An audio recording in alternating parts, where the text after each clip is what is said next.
So that was the ending for episode 4 of Daredevil Born Again. Honestly, it wasn't really the greatest episode throughout, but the last, I don't know, however many minutes of this episode really proves why some of the core characters here of this show are just absolutely incredible. And I don't understand why Karen and Foggy aren't a part of the show here. I really feel like they should be such a big part of this show instead of the newer characters, because, I mean, honestly, the cast on the show are still really incredible characters, and really nothing has changed from that. So yeah, before we go any further though, obviously make sure to be a subscriber if you do want to get all my Daredevil content like this. This is my breakdown of episode 4. I will be doing breakdowns of each episode once they release. I believe we have 5 more episodes left, right? So we have episode 5 next week, and then I think it goes 6, 7. Then I think the finale is a 2-part finale, which I believe we'll get episode 8 and 9. So we're almost halfway through this here, right? And we're starting to, I mean, based off the ending of this episode here, we're starting to get to the really important parts of the story of the season, and obviously we know we're getting a season 2, so there's probably going to be some sort of cliffhanger here at the very end setting up a season 2, but so far so good. I have some issues with the episode, but yeah, we'll get into that right now. So this episode takes place after, I guess, the aftermath of White Tiger's death, and Matt is trying to figure out what's going on here. Angela, who is Hector's niece, actually shows up, and she suspects that somebody killed him, and she's saying everything that everyone basically believes for the most part, but it's just one of those things where Matt, I think in that situation, he doesn't want to really make anything worse, and so obviously he's just trying to sort of calm her and say that everything's going to be all right, this and that. There was a lot of shots of Muse, actually, in this episode, which is exciting because, I mean, first of all, there's 9 episodes to the season. We're getting into episode 4 here. We obviously have to start getting into that character now at this point. So I'm really interested in terms of how that's going to play a role this season. I still don't know how the story is going to connect with a lot of that. But I think because of the ending where we see Fisk becoming Kingpin and Matt becoming Daredevil again, I really do think that, the second that they actually officially become those characters, because we saw them training, Fisk was obviously eating a very not healthy meal, I guess, or it wasn't as healthy as what he was eating. So it does show that they're going back to their old ways here. I think that Fisk, especially throughout this entire episode, has really had a hard time adjusting to being a mayor, because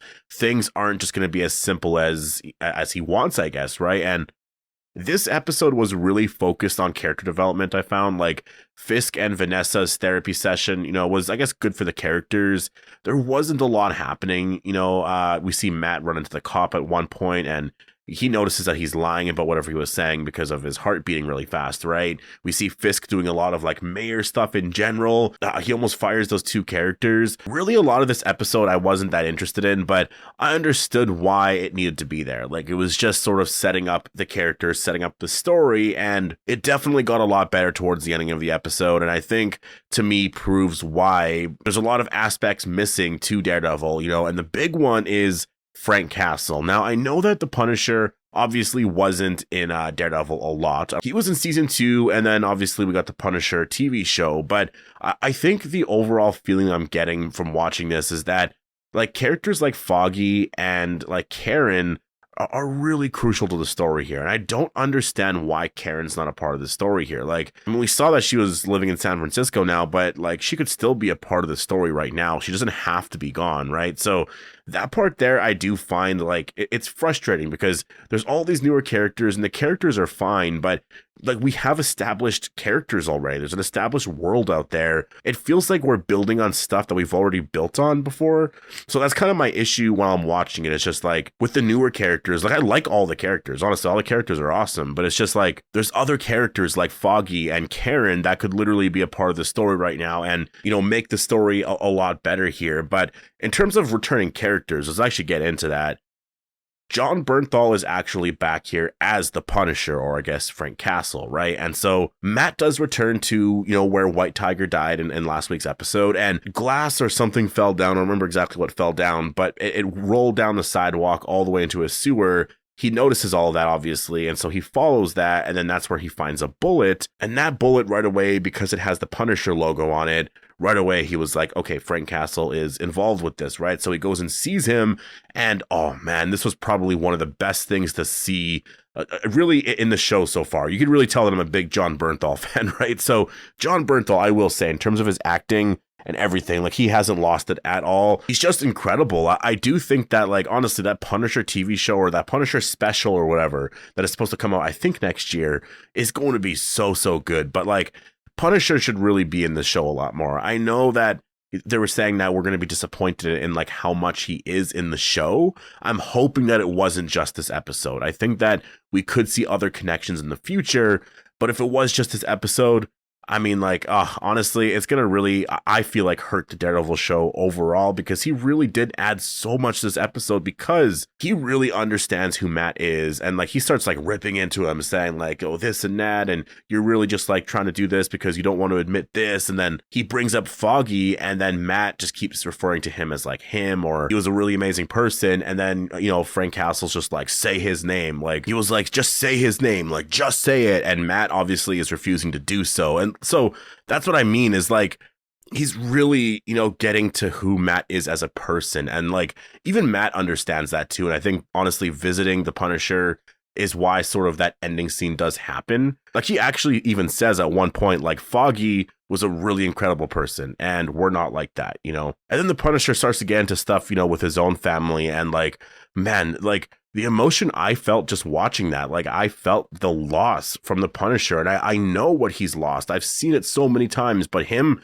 bringing that up again, just the emotion of the scene, like, this is why you have characters like Karen and Foggy still in the story. Like, I understand maybe you wanted to kill off Foggy like right away here, and that's sort of, you know, the big thing of the season here, but like, maybe have Karen around still. You know, I don't really understand why she's not around, because a lot of the newer characters don't know Matt like that, right? Like, we saw how Matt met everybody. We sort of saw how, you know, like, just how that connection built, and we saw their story here. And so it was just really cool to see a lot of this here. Honestly, like, for me watching this show, these scenes are like the best shows, just like in general. And so, I mean, honestly, the Punisher, absolutely incredible. Jon Bernthal coming back was just literally the highlight of this episode. It made this episode absolutely incredible. And I will say, in terms of Jon Bernthal's performance, just in general, as a Walking Dead fan, I really want Jon Bernthal to come back as Shane. Like, I don't know how you would do it. Obviously, like, he did die, and we saw that. Like, there's no way